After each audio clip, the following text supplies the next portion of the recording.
ஒரு தனி மனிதனின் பாதுகாப்பு, உடல் ஆரோக்கியம் மற்றும் மன அமைதியை வலுப்படுத்துவதில் தற்காப்பு கலை முக்கிய பங்கு வகிக்கின்றது.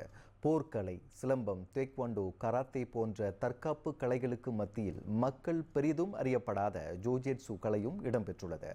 16ஆம் நூற்றாண்டு அல்லது அதற்கு முன்னதாக ஜப்பானிய மக்களின் பாரம்பரிய போராட்ட கலையாக ஜோஜிட்சு உருவாக்கப்பட்டுள்ளது. ஜப்பானிய சமுராய் சமூகம் உருவாக்கியதாக நம்பப்படும் இக்கலை தற்போது தற்காப்பு மற்றும் ஆரோக்கியத்தை வலுப்படுத்தும் பயிற்சியாக மாறியுள்ளதாக அதன் பயிற்றுனர் கிறிஸ்டோபர் சண்முகம் கூறினார். பள்ளி பருவத்தின் போது பகடிவதை மற்றும் அச்சுறுத்தல்களுக்கு ஆளானதால் தம்மை பாதுகாத்துக் கொள்ள 17 வயதில் தற்காப்பு கலையை கற்றுக்கொள்ள தொடங்கியதாக கிறிஸ்டோபர் சண்முகம் கூறினார். மார்ஷல் ஆர்ட் ஏன்னு சொன்னால் ஸ்கூல் படிக்கும்போதே ஒரு புள்ளி சம்படி புல்லிட் மீ. அப்போ எங்கள் ஃபாதர் அங்கே ஒரு அக்கிரோ ஸ்கூல் இருக்குது, அங்கே கொண்டு போய் இன்ட்ரடியூஸ் பண்ணார். சென்சே தம்பி ராஜான்றவர், அவர் தான் the founder of aikido in Malaysia. பெரும்பாலோர் இக்கலையை ஜூடோ என்று தவறாக புரிந்து கொள்வதாக அவர் கூறினார். எனினும் சமுராய் கத்தியை போன்ற வடிவத்தில் சுமார் 4 மீட்டர் நீளத்திற்கு கட்டையால் வடிவமைக்கப்பட்டிருக்கும் அந்த ஆயுதம் எதிரியின் ஆற்றலை கட்டுப்படுத்துவதுடன் அதிகமான தாக்குதல்கள் இன்றி தற்காக்க உதவும் என்று 69 வயதான கிறிஸ்டோபர் விவரித்தார்.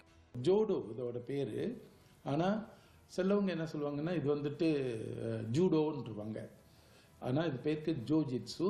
இது ஒரு வெப்பன் ஆர்ட். இதை கற்றுக்கிறதுக்கு பொறுமை வேணும். இது உண்மையிலேயே கற்று ஒரு நல்ல ஒரு நிலைமைக்கு வரணும்னா ஒரு 10 வருஷம் பிடிக்கும். அது என் குரு சொன்னது. இதை நீங்கள் இன்னும் பாலிஷ் பண்ணி வரணும்னா இன்னும் ஒரு 10 வருஷம். மேலும் இன்றைய இளைஞர்கள் நவீன தற்காப்பு கலைகளை கற்றுக்கொள்வதற்கு அதிக ஆர்வம் காட்டுவதால் ஜோஜிட்சு போன்ற பாரம்பரிய கலைகளை அறிந்து கொள்ளவும் கற்றுக்கொள்ளவும் தவறிவிடுவதாக கிறிஸ்டோபர் கூறினார். இதை பற்றி நம்ம இந்தியன்ஸ்க்கு தெரியாது ரொம்ப குறைவு. நான் இந்த விளையாட்டு பழகும்போது போய் பார்க்கும்போது மற்ற இனம் தான் நிறையா, நம்ம இனம் இல்லை. இதில் ரொம்ப குறைவு. நீங்கள் சொல்லலாம் சென்சே டோனட் டிராகர் அவர் வரும்போதே அந்த டைம்லேயே 50 வருஷம் முன்ன சொல்கிறேன், எல்லாமே சீனர்கள் தான். எல்லாமே ஃப்ரம் சவுத்துலேருந்து நார்த் வரைக்கும் சீனர்கள் தான். அதில் நான் ஒரு இந்தியன். அப்போ நான் ஈப்போவில் பார்க்கும்போது அங்கே ஒரு இந்தியன் இருந்தார். இதனிடையே ஜோஜிட்சு தற்காப்பு கலை குறித்து பொதுமக்கள் அறிந்திருக்கின்றார்களா என்பதையும் அவர்களின் கருத்துகளையும் பிரணாமா செய்திகள் கேட்டறிந்தது. அந்த கலையை நான் கேள்விப்பட்டதே இல்லை. ஆனால் தற்காப்பு கலைன்றது என் மகன் சிலம்பம் கற்றுக்கிறாரு. அவருக்கு அந்த தற்காப்பு கலை கற்றுக்கிறது அவருக்கு நல்லதுன்னு நான் நினைக்கிறேன். ஏன்னா உடம்புக்கும் நல்லது, எங்கேயும் போனாலும் தைரியமாக போகலாம். ஜோஜிட்சு அந்த கலையை பற்றி எனக்கு தெரியல.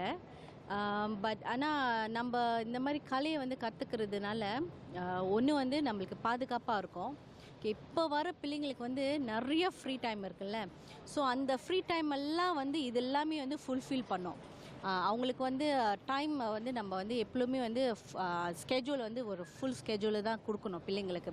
ஸோ அந்த வழியில் நீங்கள் பார்த்தீங்கன்னா இந்த மாதிரி தற்காப்பு கலைகள் ஹெல்ப்ஃபுல்லாக இருக்கும். கேள்விப்பட்டிருக்கேன், ஆனால் எங்கே இருக்குன்னு எனக்கு தெரியாது. நான் கேள்விப்பட்டிருக்கேன் அதோட. நான் என்னோட இதுக்கு பார்த்தீங்கன்னா நான் தோமொழி கற்றுருக்கேன். தோமொழினா அந்த 2 இது சரிங்களா, அந்த கால் பைக்கிறது. ஏன் நான் கற்றுக்கிட்டேன்னா அது ஏன் பாதுகாப்பு சரிங்களா. ஒரு இடத்துக்கு போகிறோம், என்ன வேணாலும் நடக்கலாம் சரிங்களா. ஒரு சமூகம் என்ன வேணாலும் நடக்கலாம். அது நம்மளுக்கு ஒரு பாதுகாப்பாக இருக்கும். அதுக்கு தான். எனவே பாரம்பரிய தற்காப்பு கலைகளை முறையே கற்றுக்கொண்டு அதனை அடுத்த தலைமுறையினருக்கு கடத்திச் செல்வதன் மூலம் அக்கலைகள் அழியாமல் இருப்பதை தவிர்க்க முடியும் என்று கிறிஸ்டோபர் உட்பட பொதுமக்கள் சிலர் வலியுறுத்தினர்.